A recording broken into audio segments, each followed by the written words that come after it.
Hi, I'm Kimberly Onufrock-Bracco, and I'm here today to share with you a recipe that's been in my family that my grandmother passed on to my mom and my mom passed on to me, and it's something I've made with my grandmother and with my mom, of course. And we'll get right into it. Here are the recipe ingredients. 3 tablespoons of shortening, 2 packages of easy to dissolve yeast, 1 cup of hot tap water, 2 cups of milk scalded then cooled, 1 tablespoon of salt, 3 tablespoons of sugar, and 5 cups of flour to start. You will be putting some more on the surface to knead the bread. Okay, and let's not forget the stick of butter that makes it yummy and also helps to baste it a little bit. The next step we're going to do is first take the yeast and we're going to dissolve it. How we do that, we'll just pour this right into here. I'm going to take the water and we're going to stir it a bit.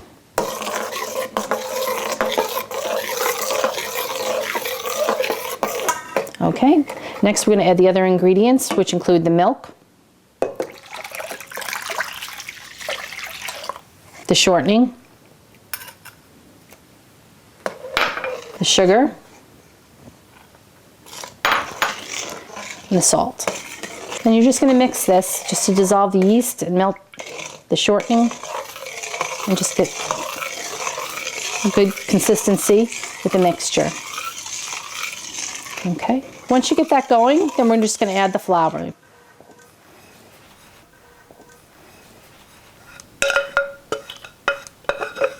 What I'm basically doing is just mixing all the ingredients, getting a good consistency, thickening it up, getting all the liquid ingredients thickened by the flour and the sugar and the salt and the dissolved yeast, of course. Okay, it's pretty much mixed up very well. What I'm going to do next is take some more flour and put it on a clean surface, of course, and get ready to knead. Okay, we're going to put the flour down, just to flour the surface board. And you'll get a feel once you get the flour onto the board. If it's too moist, to add more flour. And also, if you need to just knead it a little more to get the moisture absorbed. So basically what I'm going to do now is just start kneading. You'll feel the dough is a bit warm, has a lovely smell with the yeast.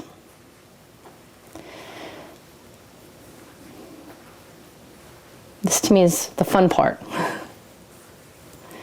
Actually, the whole thing is fun. It's just basically just from watching family and just kind of making it your own, just getting a feel of the dough.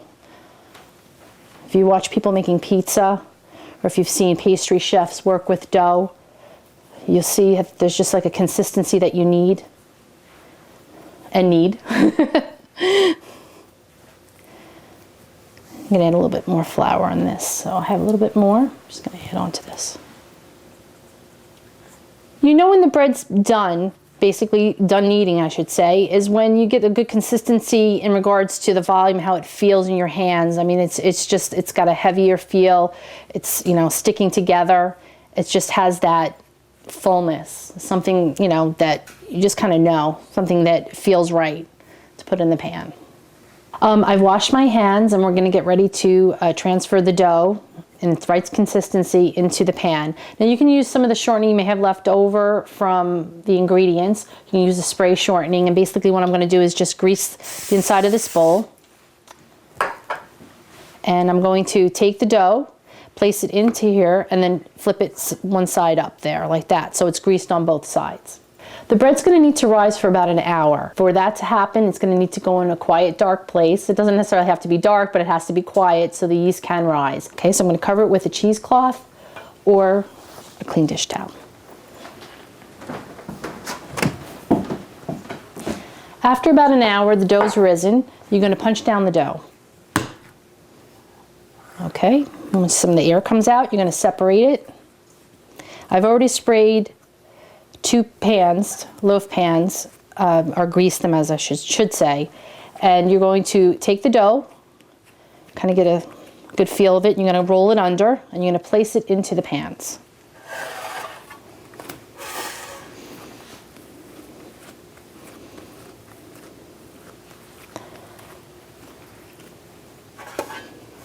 Once the dough is placed in the pans, you're going to cover it for an hour and let it rise again. After an hour, we're going to take the cover off. Once the dough is risen, I'm going to preheat the oven to 425 and I'm going to bake it for 25 to 30 minutes, okay? And the first thing I'm going to do before I put it in the oven is to dot it with some butter.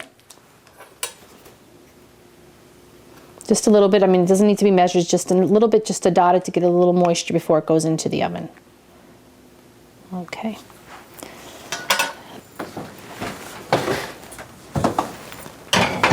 Make sure when you're putting it in that you do not have the pans touching. It's been 25 to 30 minutes and we're going to take out the bread. It should be a light golden brown, not a dark brown, because then you'll know it's burning.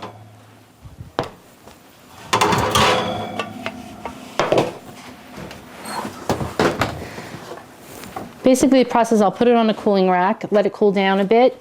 I'll take a skewer stick or you can use a knife and just kind of go around and make sure that any of the crust from the dough doesn't stick to the pan. But with the butter glaze, it usually doesn't. Before the bread cools, we have another step. Basically, you take the butter and you're just going to baste the top, and because it is still hot inside, the butter will absorb into the loaf itself and just give it a really good texture and also a great taste. After the pan's cooled about 20 minutes or so, you can just flip it and let it cool some more. There's nothing better than freshly baked bread made with love.